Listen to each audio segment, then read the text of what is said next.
बच्चों आज हम लोग पढ़ेंगे क्वाड्रेटिक इक्वेशन। अब देखिए क्वाड्रेटिक इक्वेशन मतलब क्या, उससे पहले हम सबको पढ़ना पड़ेगा what is mean by polynomial. अब पॉलिनोमियल मतलब क्या होता है? पॉलिनोमियल मतलब variable plus constant number, variable plus constant number. अब देखिए पॉलिनोमियल के जनरली तीन टाइप होते हैं। सबसे पहले पॉलिनोमियल लिख लेते हैं 4x + 3, 7x + 9y या फिर 9x²।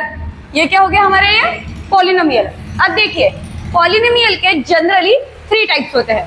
सो फर्स्ट है हमारे लिए लीनियर इक्वेशन, फिर है quadratic equation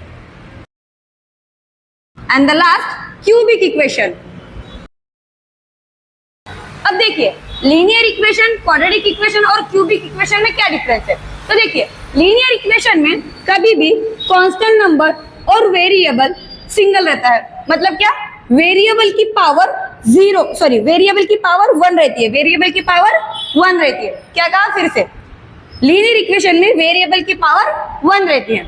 next going to the quadratic equation जिसमें वेरिएबल की पावर 2 रहती है, वेरिएबल की पावर 2 रहती है, या फिर हम लोग कहेंगे वेरिएबल स्क्वायर में रहता है, वेरिएबल स्क्वायर में रहता है।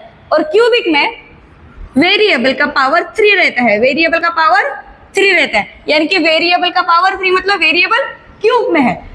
ओके, सो पॉलिनोमियल के कितने three type of equation, linear equation, quadratic equation, cubic equation. Linear equation जिसमें वेरिएबल का पावर 1 रहता है, क्वाड्रेटिक इक्वेशन जिसमें वेरिएबल का पावर 2 रहता है, यानी कि वेरिएबल स्क्वायर में रहता है, एंड क्यूबिक मतलब जिसमें वेरिएबल का पावर 3 रहता है, वेरिएबल का पावर 3 मतलब क्यूब में रहता है। ओके, सो बच्चों अभी हम लोग पढ़ेंगे standard form of quadratic equation. अब देखिए generally standard form of quadratic equation क्या है, ax² + bx + c = 0।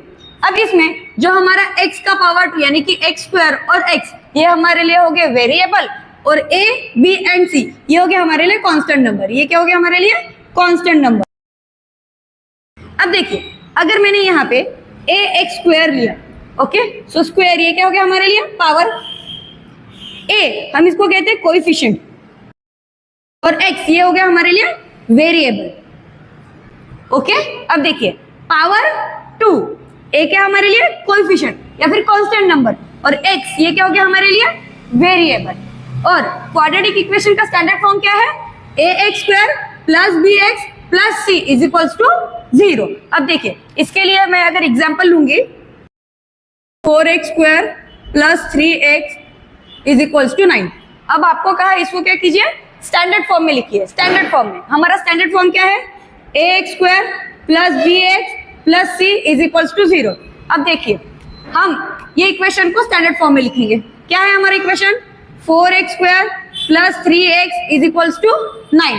अब ये 9 इधर आएगा, 4x² + 3x प्लस इधर जाएंगे तो माइनस। ओके, सो ये क्या आ गया हमारा स्टैंडर्ड फॉर्म में, क्या हो गया, ax² + bx + c = 0। अगर यही आपको भी कहा गया कि a, b एंड c यानी कि कांस्टेंट नंबर की वैल्यू निकालिए। अब a की वैल्यू क्या है 4, b की वैल्यू 3 एंड c की वैल्यू -9। ओके, अब देखिए हम इसका ही और एग्जांपल लेते हैं, m-2 m + 3, इसको किसमें स्टैंडर्ड फॉर्म में लिखना है। और तो सबसे पहले हम लोग क्या करेंगे, m × m + 3 एंड -2 × m + 3। अब m × m m² plus m × 3 3m -2 × m 2m plus minus 2 3 6 = 0। अब m² प्लस माइनस 3 में से 2 गया 1 प्लस 1m -6 = 0। अब ये क्या हो गया हमारा स्टैंडर्ड फॉर्म, यानी कि ax² + bx + c = 0। अब हम लोग कोएफिशिएंट की वैल्यू निकालते हैं। अब सबसे पहले a की वैल्यू कुछ नहीं है तो 1, b की वैल्यू 1 एंड c की वैल्यू -6। आई होप बच्चों कि आपको क्वाड्रेटिक इक्वेशन और के स्टैंडर्ड फॉर्म समझ में आ गए होंगे।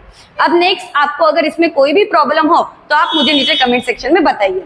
Okay, please like, share and subscribe. Thank you.